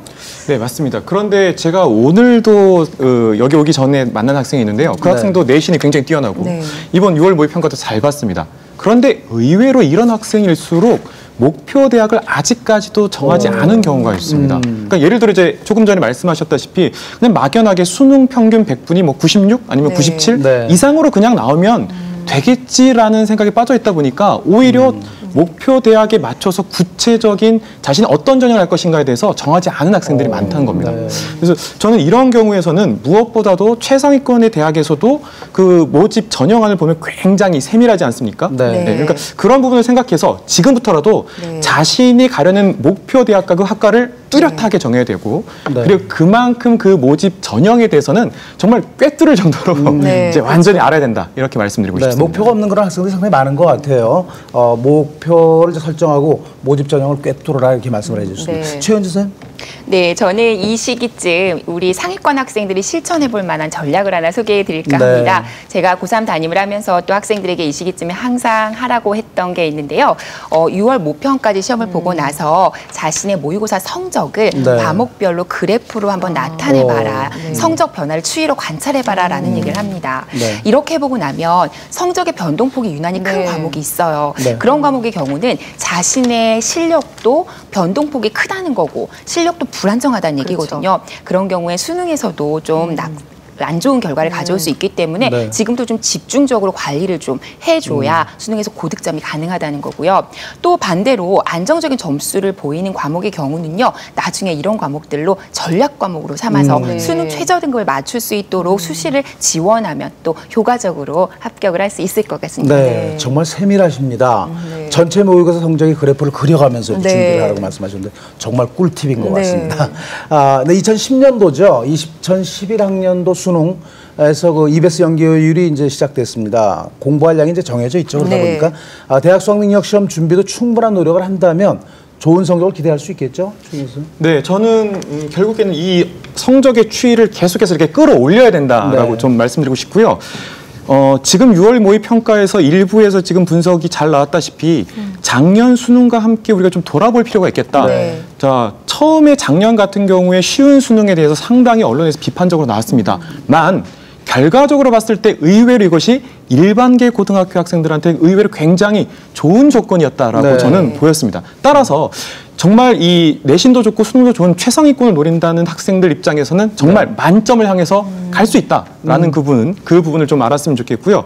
그렇다고 한다면 이 쉬운 수능 시대에 오히려 더 적합하게 EBS와 함께 그리고 좀 더 나가서 이제는 수능 기출까지도 한번 좀 자신 있게 좀 풀어봤으면 좋겠다라고 조언하고 싶습니다. 네, 쉬운 수능이기 때문에 결국 만점을 노려라 이런 말씀 해주셨는데요. 이 만점을 노리기 위해서는 결국 EBS 연계 정책이라는 것을 잘 활용하는 것이 무엇보다 중요할 것 같습니다. 마지막 연계 시리즈가 남아있는데요. 수능 완성, 언제, 어떻게 공부해야 될지 안지영 위원님 말씀해 주시죠. 네, 쉬운 수능일수록 실수를 최소화해야 하는 것이 상위권 학생들의 목표일 텐데요. 이럴수록 6월 모의평가 이후 마지막으로 발간되는 수능 완성을 통해서 상위권 학생들은 한 문제라도 틀리지 않도록 꼼꼼히 학습을 해야 하는 자세로 공부를 해야 할 것입니다. 특히 수능 완성은 유형편과 실전편으로 구성이 되어 있어 유형편을 통해서는 그동안 학습했던 개념을 유형별 문제를 통해서 체계적으로 정리해야 되는 연습을 해야 할 것이고요. 실전편을 통해서는 수능과 유사한 환경에서 모의고사를 풀어보는 연습을 함으로써 만점 수능에 대비할 수 있는 연습을 해야 할 것입니다. 네, 수능안이 7월 중순쯤에 나오나요? 지금 예정으로는 7월 초에서 중순으로 생각하고 있습니다. 예년보다는 좀 늦어진 것 같네요. 조금 늦은 것 같죠? 네, 일반계 고등학교 최상위권 학생들은 만점을 지향을 해야 됩니다. 그 방법이 바로 연계 교재를 충실하게 공부하는 것인데요. 사실상 비연계 문제 30%도 마찬가지예요. 네, 그렇죠. 그 연계 교재를 좀 깊숙하게 공부하면 전부 다 해결될 그런 것이 중요한 그런 얘기라고 볼 수 있겠죠. 네, 결과적으로 내신도 수능도 모두 잘 나온 학생들은 목표 대학을 구체적으로 정하시고 그리고 수능 만점을 목표로 실수를 줄이고 완벽을 기하라라는 말씀을 명심하셔야겠습니다. 그렇다면 이제는 내신은 높은데 수능이 낮은 학생들은 어떠한 전략을 세워야 할까요? 네, 제가 이제 일반계 고등학교 고3 담임을 좀 하고 있는데요. 저는 사실 이 학생들이 가장 좀 안타까운 그런 좀 학생들입니다. 그렇죠. 예, 정말로 잘 하고 싶은데 어떻게 수능 좀 안 나온 학생들이죠. 착하죠, 그러고. 네, 맞습니다. 네, 착하죠. 근데 저는 이 학생들 입장에서는 확실하게 수시에 정말 이렇게 집중을 해야 되는 상황이다라고 말씀을 드리고 싶고요.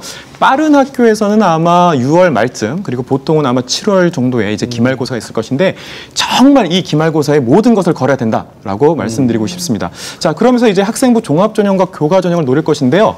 저는 그렇다고 한다면 종합전형도 있겠지만 정말 이 중에서 특히 일반계 고등학교 학생들이 많이 나타나는 정말 교과만 높고 이 비교과 영역은 참 낮은 학생들 있지 않습니까? 그런 학생들 입장에서는 정말 학생부 교과 영역에서 뭔가 좀 확실하게 자신의 이 지향점 좀 밝히고 목표 대학을 찾는 그런 이 좀 준비를 해야 되겠다라고 좀 여깁니다.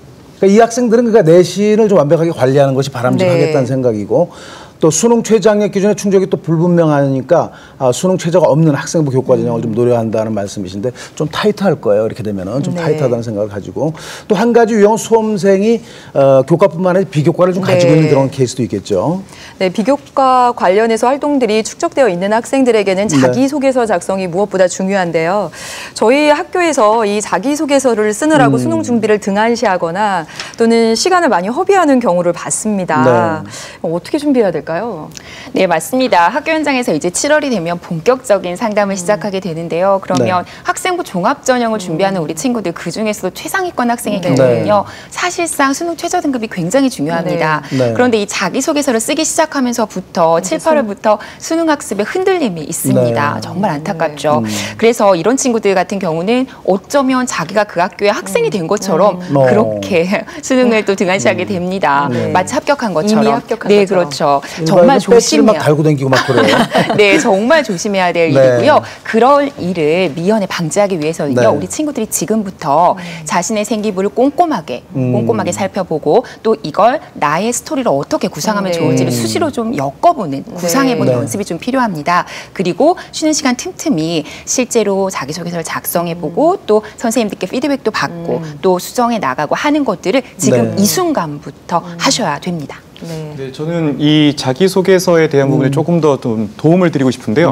만약에 내신도 높고 그만큼 비교과 영역도 상당히 잘 돼 있다고 한다면 우선 학생부와 이 자신의 자기소개서를 좀 이렇게 유기적으로 맞춰가는 연습들을 좀 해야 되겠습니다. 그래서 먼저 학생부에서는 4번, 7번, 8번, 9번 이 네 가지 항목을 좀 봤으면 좋겠는데요. 4번에서 수상 경력, 그리고 7번에서 창의적 체험활동, 아마 특히 일반계 고등학생들이 가장 또 많이 했을 것 같은데요. 그다음 또 8번은 사실은 이 교과 내신인데 그 안에 보면 세부 능력 및 특기사항이 있습니다. 이 부분 좀 더 봐야 되겠고요. 그리고 마지막으로 9번이 바로 독서 상황인데 이 4번, 7번, 8번, 9번을 가지고 자기소개서에 공통 세 가지를 좀 써야 되겠습니다. 이 자기소개서에서는 세 가지인데요.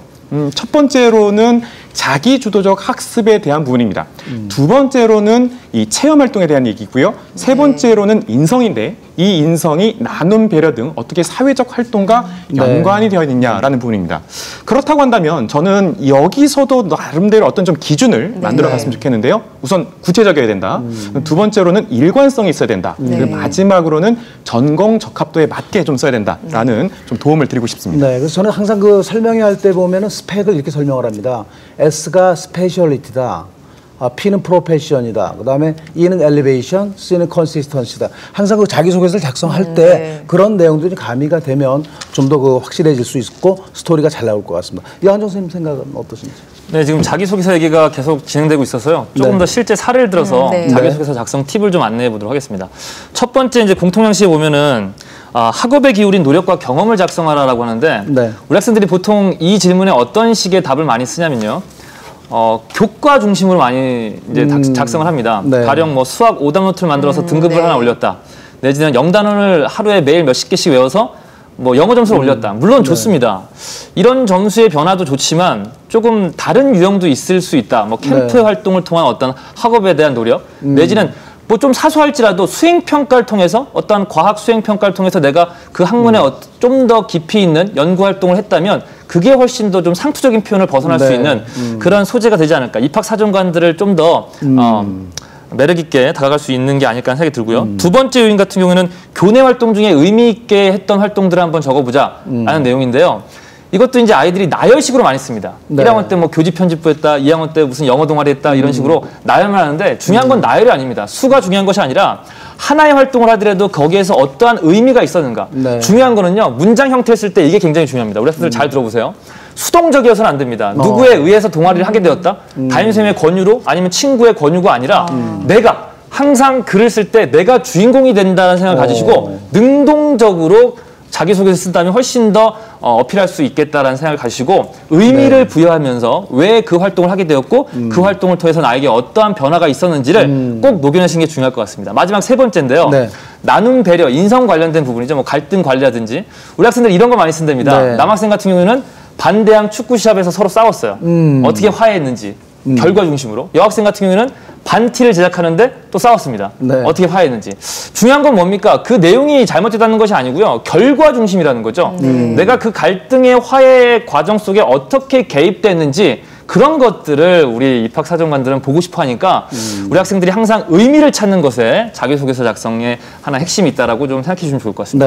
그러니까 이제 입학사정관이 보시고 이 학생 꼭 만나보고 싶다 이렇게 만들어야 된다는 얘기죠. 그러니까 뭔가 좀 다른 친구들하고 좀 차별화된 나의 모습이라든가 스토리텔링이 잘 돼 있는 그런 자기소개서를 원한다는 말씀이시고요.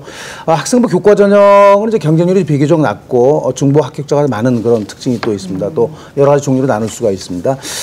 보니까 내신은 좋지만 6월 모의고사를 덜 잘 본 그런 학생도 있을 것 같아요. 전 선생님 그런 케이스를 한번 말씀해 주시죠. 지금 이 시점에서 내신은 좋은데 6월 모의평가가 좀 잘 안 나왔다 하는 친구들이 가장 많이 하는 고민일 것 같습니다. 아까 인터뷰 영상에서도 나왔던 질문 중에 하나인데요. 선생님 제가 이 과목은 자신이 있는데 특정한 과목에만 집중해서 전략적으로 공부하고 나머지는 포기하면 안 될까요? 하는 친구들이 있어요.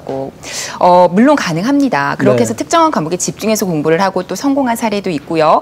서울 소재의 아주 좋은 대학에 또 실제로 합격시킨 선생님이 담임했던 학생도 있습니다. 그런데요, 이때는 반드시 주의할 게 있습니다.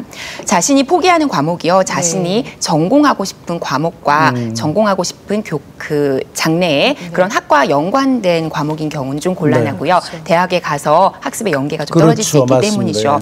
그리고 두 번째는요, 자기가 자신 있다고 했던 그 과목들은 정말 내가 열심히 하고 자신 있다. 정말 그런 과목이어야 되지. 중간에 만약에 그런 과목에서 그렇게 안 돼버리면 나중에 정시에서도 이 학생들은 한 과목을 포기했기 때문에 방법이 없거든요. 그래서 수시 원서를 쓸 때에도 유의해야 되고요. 또 특히 자기가 더 그 과목에 열심히 하겠다는 의지가 있어야 될 것입니다.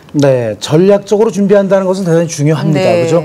2등급 2개인데 2등급 2개를 맞추는 방법 상당히 중요하죠. 또 한 가지는 이런 배수준을 치는 경우도 있어요. 논술 전형인데 수능이 없는 그런 그 논술을 준비하는데 아예 논술 준비 안 하고 논술만 그 준비하는 그런 학생들인데 상당히 위험한 발상이라는 것을 좀 말씀을 드리고 싶습니다. 그러니까 긴 안목으로 정시까지 고려한 수능 공부, 즉 영역별로 좀 올인이 아니라 뭔가 좀 비중적으로 달리하는 그런 공부가 중요하다는 말씀이시죠. 그래서 좀 말씀 더 해주시죠.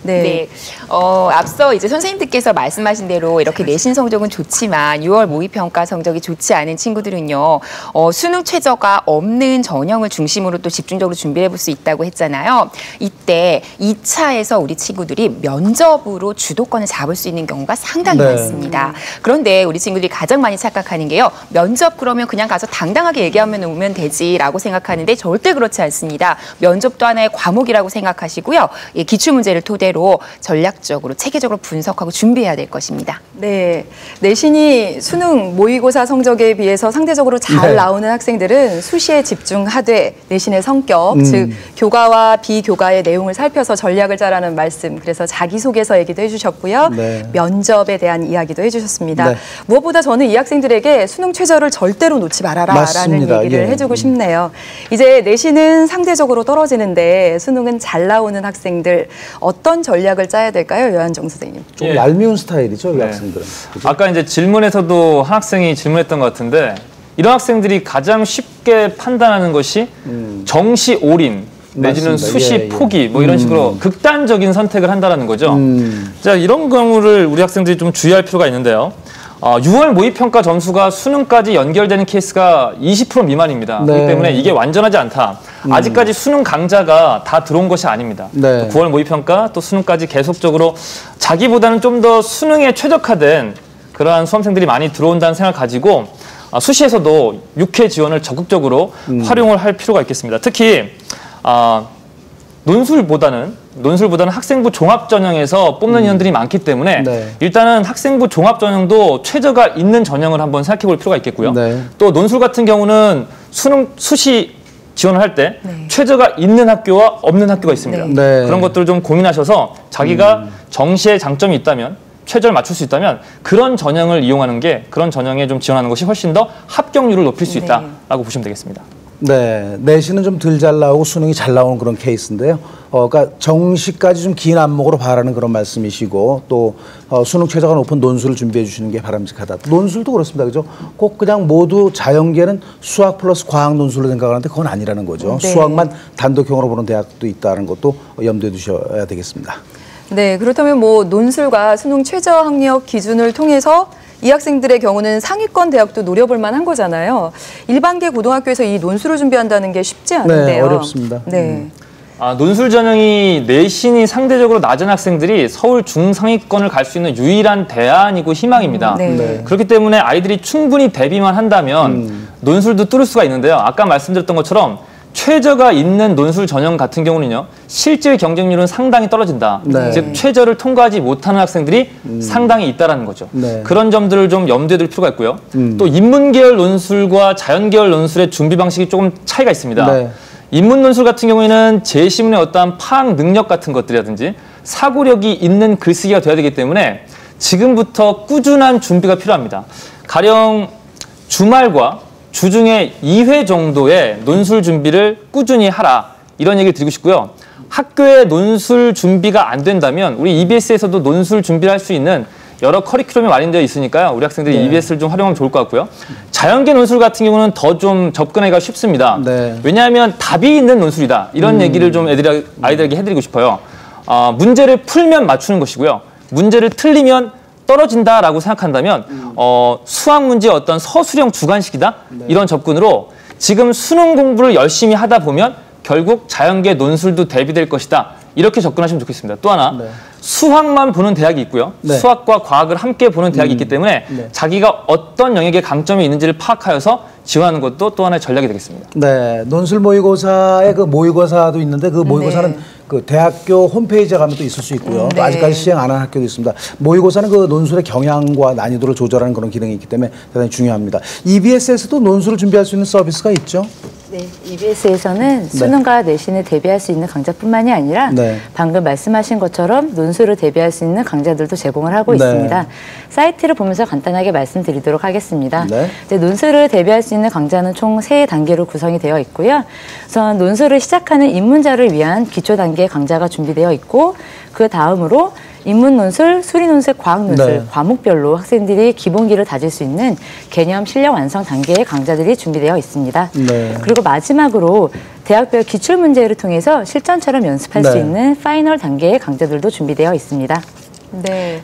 모의고사 성적이 내신에 비해서 상대적으로 잘 나오는 학생들은 이 논술을 염두에 두고 네. 지원 학교를 구체적으로 정하셔서 전략적으로 공부하시면서 또 EBS 이런 사이트 서비스를 잘 이용하시면 좋을 것 같네요. 네. 네, 저는 다만 여기서 한 가지 이 소수 의견이라고 할 수 있겠는데요. 눈에 보이는 것이 전부는 아니다라고 말씀드리고 싶습니다. 지금 누구나 다 예를 들어서 내신이 떨어지는데 수능이 잘 나온다고 해서 논술이 있다. 자, 논술로 뒤집을 수 있다고 한다면 지금까지 그래왔고요. 논술에 많이 몰릴 가능성이 많습니다. 네. 올해도. 자, 그렇다고 한다면 의외로 이 학생들이 역발상을 좀 할 필요도 있겠다라고 저는 좀 보입니다. 그래서 의외로 수시 6회지만 한 1, 2회 정도라고 한다면 수능 최저가 높은 학생부 교과 전형을 한번 좀 두드려보는 건 어떨까 이런 생각 좀 해봤습니다. 네, 논술 전형의 경쟁률이 45대 1이에요. 네. 눈여겨 보셔야 됩니다. 무조건 하면 된다라는 것이 아니고요. 정시를 우선적으로는 고려하되 내신이 상대적으로 약점인데 수능이 강하니까 수능 최저를 요구하는 교과 전형을 노려보자. 무슨 이유가 있을 것 같은데 그 근거를 좀 말씀해 주시죠. 네, 물론 이것을 전부 확대해서 수시 6회를 쓸 수 있는 방법은 사실은 아닙니다. 다만 우리가 좀 전략적으로 접근해 볼 필요가 있겠다라는 부분인데요. 내신에서 저는 한 3등급에서 3.5까지라고 봤을 때 이보다 상대적으로 수능이 높다라고 한다면 이 부분을 좀 역이용했으면 좋겠다는 것입니다. 실제로 학생부 교과 전형이 무려 14만 명이나 됩니다. 굉장히 많은 숫자죠. 그래서 이 숫자 속에 보면 다양한 편차가 있겠지만 의외로 수능 최저가 높은 그런 전형도 분명히 있습니다. 자, 그렇다고 한다면 여기서 내신이 높지만 수능 최저를 못 맞춰서 떨어진 학생들이 있다라고 한다면 그 부분 한번 역발상으로 한 1, 2회 정도는 분명히 두드릴 수 있다. 그리고 실제로 그런 사례들이 충분히 많다라고 여깁니다. 바로 그런 학생들이 저희 EBS와 함께 끝까지 달려가야 될 또 그런 학생들이라고 보이고요. 네. 결국 내신에 비해서 수능이 잘 나오는 학생들은 정시에 집중하되 수시 6장의 카드를 절대로 놓지 말자라는 말씀을 해주셨는데요. 네. 논술 전형 그리고 역발상의 교과 전형에 답이 있다라고 말씀해 주셨습니다. 이제 마지막으로 수능도 내신도 잘 안 나오는 학생들 어떤 전략을 세워야 할까요? 이제 결코 뭐 늦진 않았잖아요. 네. 지금부터가 본선이라고 볼 수 있겠는데요. 안타까운 형이죠. 네. 뭐 난감할 수도 있는데 어쨌든 아직 끝난 게 아니기 때문에 우리가 할 수 있는 걸 생각해 볼 필요가 있습니다. 뭐 기준 한번 말해볼까요? 내신 5등급 이하, 그리고 이번 모의고사도 5등급 평균 5등급 이하인 친구들을 위한 대안. 수시로 본다면은 적성고사 전형이라고 있습니다. 우리 학생들이 좀 생소할 수 있는데요. 물론 이전보다는 모집 인원이 많이 감소한 건 사실이지만 일단 서울의 마지노선, 뭐 한성대, 서경대학이라든지 또는 뭐 고려대학교 세종 캠퍼스, 홍익대학교 세종 캠퍼스, 가천대학교 이런 대학들을 갈 수 있는 마지막 대안이라고도 볼 수 있습니다. 네. 적성고사 전형 이런 것들을 우리 학생들 좀 챙겨보실 필요가 있겠고요. 또 하나 의외로 이런 친구들은 정시가 더 유리할 수 있습니다. 네. 끝까지 포기하지 마시고 또 정시에 가면은 4개 영역이 아니라 3개 영역을 반영하는 대학도 있고요. 또 탐구를 하나만 반영하는 대학이 있어요. 제가 작년 기준으로 안산대학교 같은 경우는 탐구 한 과목만 대학을 갈 때 반영하더라고요. 그런 여러 가지 우리 요소들이 있기 때문에 절대 포기하지 마시고 끝까지 정시까지 수능까지 치른다. 라는 자세로 임해줬으면 좋겠습니다. 네, 내신도 좀 약하고 수능도 약해서 좀 힘들어하는 그런 학생들이 있을 겁니다. 끝까지 놓지 말자는 그런 말씀을 해주셨고요. 또 골든 타임이 있어요. 네. 7월 달에 우리가 학기 말고사 끝난 다음부터 11월 수능까지가 골든 타임입니다. 이때 우리가 혼신의 힘을 다한다면 좋은 결과를 가져올 수 있다는 거 꼭 말씀드리고요. 또 3개 영역 정도 갈 수 있는 정시 도 있다라는 거, 또 적성 검사도 놓치지 마라 이런 말씀을 해주셨습니다. 최영 선생님 좀 말씀해 주시죠. 예, 저는 조금 전에 말씀해주신 여한정 선생님 의견에 조금만 더 이제 사례를 붙여서 말씀드린다면, 자, 내신도 안 되고 수능도 안 되다. 그럼에도 불구하고 지금 현재 가채점 결과의 등을 봤을 때 국영수 중에 상대적으로 한 가지 높은 것이 있을 것이고요. 그리고 사탐이나 과탐 중에서 분명히 한 가지 높은 것이 있을 것입니다. 자, 이렇게 높은 것을 저는 좀 더 올렸으면 좋겠다라고 말씀드리고 싶고요. 나머지 못하는 것을 끌어올리는 시간보다는 지금 가장 잘하는 것을 더 확실하게 끌어올리는 그런 전략으로 갔으면 좋겠다. 또 하나 인문계 학생들 중에서 조금 전에 말씀해 주셨지만 예를 들어 상대적으로 수학이라는 이 수학이 3등급이나 3등급에서 4등급 정도 나온다고 하면 동시에 적성도 바로 국어 수학 중심의 적성을 함께 가는 방식으로 가면 상당히 유리한 전략적 이 사고와 그리고 목표를 달성할 수 있는 경우가 되겠다라고 말씀드리고 싶습니다. 그럼 결국은 수도권 대학에 갈 수 있는 이제 마지노선이 적성고사가 되는 건데요. 인원도 많이 줄었잖아요. 그래서 구체적인 전략 또 안내가 필요할 것 같습니다. 네, 수시 지원 중에서 가장 학생들이 늦게 준비하는 전형이 바로 적성고사입니다. 네. 일단은 6월 모의평가가 끝났기 때문에 본인이 적성고사에 맞는지 담임선생님과 좀 상담을 통해서 남들보다 좀 더 일찍 준비한다면 충분히 승산이 있다고 보고요. 이 시험이 예전에는 좀 수능과 좀 많이 동떨어진 시험이었습니다. 좀 따로 준비해야 되는 그런 성향의 시험이었는데요. 요즘에는 교과형 적성이라고 해서요. 수능과 매우 닮았습니다. 그렇죠. 또 논술과는 달리 주관식이 아니라 객관식의 사지선다형에다가 우리 학생들이 수능 어떠한 난이도보다 한 80% 정도의 수준이기 때문에 이번 6월 모의평가 기준으로 국영수죠. 탐구는 반영하지 않기 때문에 국영수 평균 한 5등급 정도가 된다면 합격이 보장되는 것이 아니라 풀 수 있는 정도의 난이도다라는 생각을 가지시고 접근해 주셨으면 좋겠습니다. 근데 이 시험은 시간이 굉장히 중요합니다. 스피드가 중요하죠. 60분에 60문제 정도를 풀어야 됩니다. 그렇기 때문에 시간 관리, 한 문제당 30초에서 1분 정도에 풀 수 있는 연습을 꾸준히 하신다면 결코 어렵지 않다. 또 하나만 팁을 드린다면 아까 이제 선생님께서도 말씀해 주셨지만 자신이 수능에서 한계 영역 3등급이 된다면 최저가 있는 적성이 있어요. 고려대학교 세종 캠퍼스가 그렇고요. 만약에 한 개 정도가 4등급이 나온다. 그러면 우리 홍익대학교 세종 캠퍼스에 또 지원할 수 있으니까 무조건 이렇게 생각하시면 됩니다. 최저가 있는 전형을 쓰게 되면 일단 경쟁률이 실제 경쟁률이 떨어진다. 합격 가능성이 높아진다. 라는 걸 좀 생각하시면서 포기하지 마시고 수시에 한번 도전해봤으면 좋겠습니다. 최은지 선생님. 네, 저는 사례를 들어서 우리 친구들 내신도 육모도 좀 잘 나오지 않는 친구들이 돌파구를 좀 찾았으면 하는데요. 제가 실제 지도했던 학생 중에 실제 성적이 6.97의 내신 등급을 가진 학생이었습니다. 근데 이 학생은요, 처음부터 학기 초 상담부터 사범대를 가겠다고 저에게 그렇게 우겼는데요. 예, 이 친구의 장점이라고 한다면 이 친구가 가고 싶어하는 과목의 해당 과목의 성적은 좀 높았고요. 그리고 성적과 학생부가 점점 3학년이 갈수록 상승세를 타고 있었습니다. 그리고 자신의 일관된 꿈, 그리고 그걸 자신 있게 당당하게 말할 수 있는 그런 것이 이 친구의 가장 큰 장점이었습니다. 그래서 전국의 사범대를 뒤져서 결국에는 이 학생이 갈 수 있는 학생부 종합에 그리고 면접의 비중이 높은 3학년 때 내신 성적의 비중이 높은 대학을 찾아서 결국엔 당당하게 또 면접을 잘 봐서 합격을 했는데요. 제가 말씀드리고 싶은 거는요. 내신도 낮고 육모도 낮다고 해서 우리 친구들이 포기할 것이 아니라요. 자신의 장점을 찾고 또 그에 맞는 전형과 대학을 찾아가는 것이 우리 친구들에게 또 가장 필요한 일이 아닐까 하는 생각을 합니다. 네, 시간이 없다고 손을 놓기보다는 선택과 집중을 해야 될 것 같습니다. 네, 지금까지 네 유형으로 살펴봤는데요. 수시 지원 전략을 좀 다시 한번 정리를 한번 해보도록 하겠습니다. 자, 화면을 보시죠. 네, 1, 2등급. 내신도 1, 2고 수능도 1, 2다. 그러면 수시, 정시 모두 고려해 보라는 얘기고요. 학생부, 논술, 수능 또 완성도를 고려하라는 뜻입니다. 거꾸로 이제 보면은 내신 성적은 좋은데 수능이 좀 덜 좋은 경우는 수시에 전념을 해야 되겠죠. 내신이 1, 2등급에 수능이 3등급이라면 학생부 교과 전형이나 종합 전형이 바람직하다는 얘기고, 또 거꾸로 모의고사 성적이 상당히 좋다. 1, 2등급이고 학생부 내신 성적이 3등급 정도라면 정시 모집까지 좀 긴 호흡으로 바라는 그런 얘기고요. 또 상위권 논술 전형에 좀 집중을 해달라는 수능 최저가 있는 그런 것입니다. 또 아까 여한정 선생님께서 많이 강조를 해주신 내신도 4, 5등급이고 수능도 4, 5등급인 그런 학생들은 적성 전형 검사를 준비하는 것이 바람직하다. 이렇게 이제 우리가 좀 정리를 해볼 수가 있겠습니다. 물론 모든 수험생의 사례를 이렇게 간단하게 다 묶을 수는 없을 것 같아요. 또 담당 선생님도 계실 거고 전문가들의 여러 사례를 살핀 다음에 범주한 그런 경우이기 때문에 자신이 진짜 수시 지원을 할 때는 각자 자신의 상황에 맞추어서 담임 선생님과 상의를 충분하게 해서 결정을 하시기 바랍니다. 네, 6월 모의평가 성적으로 수시 지원 전략을 세워야 하는 수험생들에게 소중한 정보를 제공하는 그런 시간이 되었을 것이라고 믿습니다. 지금 현재 EBS 사이트에서는요, 모평 풀 서비스가 준비되어 있는데요. 어떤 내용들이 어떻게 마련되어 있는지 안지영 위원님 이야기 통해서 듣겠습니다. 네, 잠시 화면을 보시도록 하겠습니다.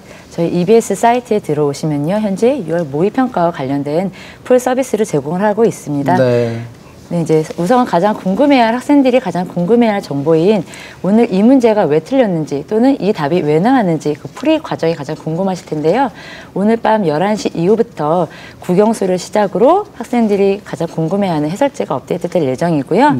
6월 모의평가 이후 학생들이 필요한 학습 자료들은 입시정보 자료실이라는 메뉴를 통해서 업데이트될 예정입니다. 네, 이제 그 실시간 등급 컷도 다시 한번 알아볼 시간이 됐는데요. 양한정 선생님 부탁 좀 드릴까요? 예, 우리 아까 봤던 그 등급 컷을 다시 한번 확인해 보도록 하겠습니다. 우리 학생들 이번 시험을 통해서 알 수 있는 것은요. 국어 A형과 국어 B형은요. 작년 수능 기준으로 다소 쉬워졌다라고 우리 학생들이 이해해 주시면 좋겠고요. 수학 A와 수학 B는 특히 B형인데요. 작년 수능 같은 경우에는 100점 만점이 1등급 컷이었죠. 이번에 95점이 1등급 컷이네요. 상당히 이제 상위권의 변별력은 충분히 있었다. 아까 심주석 선생님께서 말씀하셨던 것처럼 그렇지만 전체적으로 평이한 수준이었기 때문에 충분히 우리 학생들이 남은 기간 동안에 대비가 가능할 것이다 라고 보시면 되겠네요. 마지막으로 영어입니다. 영어는 수능 쉬운 기조가 여전히 유지되고 있다. 올 수능에서도 우리 충분히 EBS 연계 교재로 좋은 점수를 받을 수 있다라고 생각을 해주시면 되겠습니다. 네, 6월 모평 끝나고 나면 지원대학 결정해야 하는데 그 선택이 쉽지 않을 것 같습니다. 하지만 6월 이후의 시간을 어떻게 보내느냐에 따라서 그 결과가 달라질 수 있는데요. 선생님들의 응원의 메시지가 필요할 것 같은데요. 최은지 선생님. 네, 우리 수험생 여러분 정말 고생이 많습니다. 아직 우리에게는 161일이라는 정말 소중한 시간이 남아 있습니다. 물론 분명 6월 모의평가가 시사하는 점도 있습니다만 그렇다고 절대 자만할 것도 없고요. 또 못 봤다고 포기할 것도 아닙니다. 단연간의 입시 지도를 통해서 제가 느낀 것은요. 입시 맵을 구체화시키면서 또 묵묵하게 자신의 길을 뚝심 있게 걸어가는 학생이 마지막에 비로소 웃었다는 것입니다. 6월 모의평가로 자신의 입시 전략을 점검해 보되 그리고 남은 기말고사와 또 수능 준비에 만전을 기하시길 바랍니다. 네, 조금 전에는 그 7시 발표한 그 EBS 등급 컷을 보셨는데요. 9시에 다시 발표를 했거든요. 다시 한번 설명을 해 주시죠. 예, 9시 20분에 업데이트된 내용을 가지고 다시 한번 보시겠습니다. 자, 국어 A입니다. 98 원점수 1등급 컷이고요. 국어 B도 똑같습니다. 자, 수학 A, B 보시면 수학 B형이 아까보다 조금 내려간 걸 확인할 수 있습니다. 좀 기뻐하는 친구들이 좀 있을 것 같네요. 네. 자, 영어는 그대로고요. 아까 보지 못했던 우리 사과탐도 한번 좀 잠깐 보실까요? 자, 생활과 윤리, 윤리와 사상, 한국사, 한국지리, 세계사. 거의 1등급 컷이 비슷한 점수대를 형성하고 있습니다. 과목 간 유불리가 그렇게 크지 않을 거라는 예상이 들고요. 자, 사회탐구 영역 좀 더 보시면 세계지리, 동아시아사, 법과 정치, 경제가 좀 다소 쉬웠다라고 볼 수 있겠고요. 사회문화. 까지 나와 있습니다. 자, 과학탐구 영역도 함께 같이 보시겠습니다. 자, 앞서 1부에서도 말씀드렸던 것처럼 화학이 이번 과학탐구에서는 가장 어려웠다라고 보시면 되겠습니다. 2등급 컷이 40점 정도로 예상보다 좀 낮게 형성되고 있습니다. 자, 2 과목입니다. 물리2 44점이고요. 우리 지구과학2는 46점으로 거의 비슷한 점수대를 구성하고 있습니다. 우리 학생들 이 점수는 점수일 뿐입니다. 여기서 일일비하지 마시고 약점을 찾으시고 대비하시면 충분히 수능까지 좋은 결과가 있을 거라고 믿습니다. 네, 최현 선생님도 잠깐 응원의 메시지 한번 보시죠. 네, 저는 마지막으로 이렇게 말씀드리고 싶습니다. 수능 최저가 없는 전형이 10만여 명입니다. 그런데 누구나 보고 있습니다. 오히려 과열될 조짐이 보이고 있습니다. 여러분들이 자신의 수능을 앞두고 그 수능 선택을 포기하게 된다면 그만큼 오히려 선택지는 줄어들 수밖에 없습니다. 올해 초 EBS가 발행한 자료집 제목처럼 EBS가 답이다라고 말씀드리고 싶습니다. 끝까지 저희 EBS와 함께 수능에 함께 하셨으면 좋겠습니다. 네, 오늘 생방송을 모두 마칠 시간이 되었습니다. 90분 동안 함께 했는데요. 오늘 여기서 모든 궁금증이 해소되지는 않았을 겁니다. 실망하긴 이릅니다. 6월 모의평가에 대해서 조금 더 심층적으로 분석해보는 시간이 2번이나 있죠. 네, 이번 주 6월 6일 토요일 개최될 예정이었던 6월 입시설명회가 메르스 확산으로 부득이 취소되었습니다. 메르스 확산을 막고 수험생의 건강을 생각해서 내린 결정인 만큼 많은 양해 부탁드리겠습니다. 대신 EBS ETV와 그리고 플러스1에서 온라인 생방송을 진행합니다. 6일 오후 2시 20분부터 3시간 10분 동안 방송되는 6월 입시 설명에 많은 시청 부탁드리겠습니다. 그리고 다음 주 목요일 11일과 금요일 12일 EBS 스타 강사 특강을 통해서 1부에서 못다한 6월 모의평가 이후에 사과탐 분석을 하는 시간을 마련했습니다. EBS ETV 스타 강사 특강 역시 많은 시청 부탁드리겠습니다. 네, 지금까지 함께해 주신 선생님들 또 시청해 주신 수험생 여러분 모두 감사드립니다. 특별 생방송으로 함께한 6월 모의평가 분석 및 성공 전략 여기서 마치도록 하겠습니다. 감사합니다.